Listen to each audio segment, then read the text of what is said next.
اعوذ باللہ من الشیطان الرجیم بسم اللہ الرحمن الرحیم اللہم صلی علی محمد النبی الأمی وعلی آلہ وصحبہ وبارک وسلم۔ حضور علیہ الصلاۃ والتسلیم کی بارگاہ میں درود و سلام پیش کرنے کے بعد ناظرین کرام، آج کی اس ویڈیو میں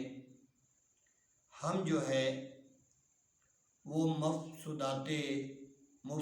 نماز جو ہیں وہ سیکھیں گے، یعنی وہ چیزیں جن سے نماز بندہ ادا کر رہا ہے لیکن نماز ٹوٹ جاتی ہے، اب اسے اس کا دوبارہ لٹانا ضروری ہے، وہ چیزیں آج ہم سیکھیں گے۔ بھول کر یا قصدن کسی سے بات کرنا، بھول کر ہو، بندے کو یاد نہیں رہا کہ میں نماز پڑھ رہا ہوں، یا قصدن جان بوجھ کے کسی سے بات کرتا ہے تو اس صورت میں نماز ٹوٹ جاتی ہے۔ کسی کو قصدن یا سہون سلام کرنا یا سلام کا جواب دینا، یعنی کوئی آیا، جماعت ہو رہی ہے یا مسجد میں یا گھر پر کوئی بھی نماز ادا کر رہا ہے، لیکن کوئی باہر سے آیا اور آ کر اس نے سلام کیا تو اس سلام کا جو اگر جواب دیتا ہے تو پھر اس کی نماز ٹوٹ جائے گی۔ کسی کی چھینک کا جواب دینا، امام کی بھول پر بیٹھ جا کہنا یا ہوں کہنا، یعنی امام بولا، جیسے پہلی ویڈیو میں بتایا کہ امام کا صاحب جو ہے تو اس کے بدلے میں ہم کہہ سکتے ہیں سبحان اللہ کہہ کر امام کو یاد دلا سکتے ہیں، لیکن امام کی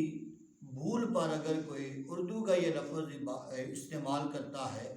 بیٹھ جا کہتا ہے یا ہوں کہنا، تو اس سے نماز ٹوٹ جاتی ہے۔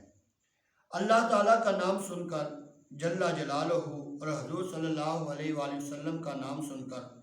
درود شریف باقصدن جواباً پڑھنا،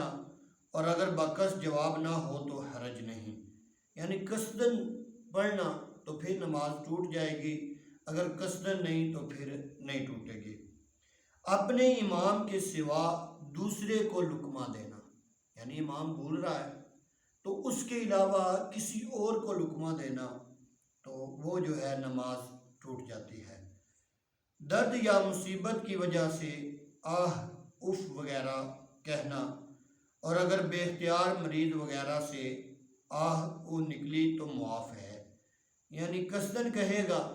درد کی شدت کی وجہ سے قصدن کہہ رہا ہے تو پھر نماز جو ہے وہ ٹوٹ جائے گی، اور اگر بے اختیار، اس کا بالکل اپنے اوپر اختیار ہی نہیں ہے، مریض ایسا ہے کہ اختیار نہیں ہے، تو پھر کوئی حرج نہیں ہے۔ نماز پوری کر کے سجدہ سہو کر لے تو پھر بھی نماز ٹوٹ جائے گی۔ نماز میں قرآن شریف دیکھ کر پڑھنا، اچھی بری خبر سن کر کچھ کہنا، یعنی قرآن شریف جو ہے، قرآن پاک کی جو بھی آیات تلاوت کرنی ہے وہ زبانی کرنی ہے، دیکھ کر نہیں کرنی، اور اچھی یا بری خبر کوئی سنتا ہے تو اس پر کچھ کہنا۔ قرات یا اذکار نماز میں سخت غلطی کرنا، کچھ کھانا پینا، ہاں دانتوں کے اندر کوئی چیز رہ گئی تھی، اس کو نگل گیا، اگر چنے کے برابر ہے نماز فاسد ہوگی، اور اگر چنے سے کم ہے تو فاسد نہ ہوئی، مکروہ ہوئی۔ یعنی یہ ہے کہ بندے نے کھانا کھایا تو اب کھانا کھانے کے دوران اس کے دانتوں کے درمیان کچھ رہ گیا اور وہ اس کو نماز کی حالت میں نگل گیا، کھا گیا،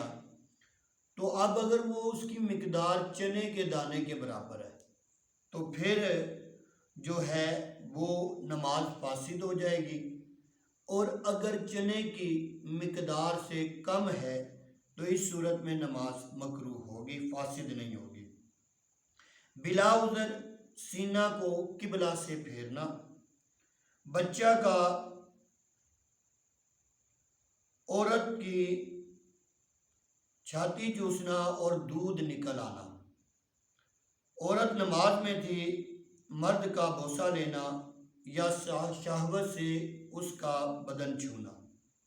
ان مفسدات میں سے کسی مفسد کے ہونے سے نماز ٹوٹ جاتی ہے، لہذا خیال رکھنا چاہیے کہ ایسا کوئی بھی عمل نہ ہو جس سے نماز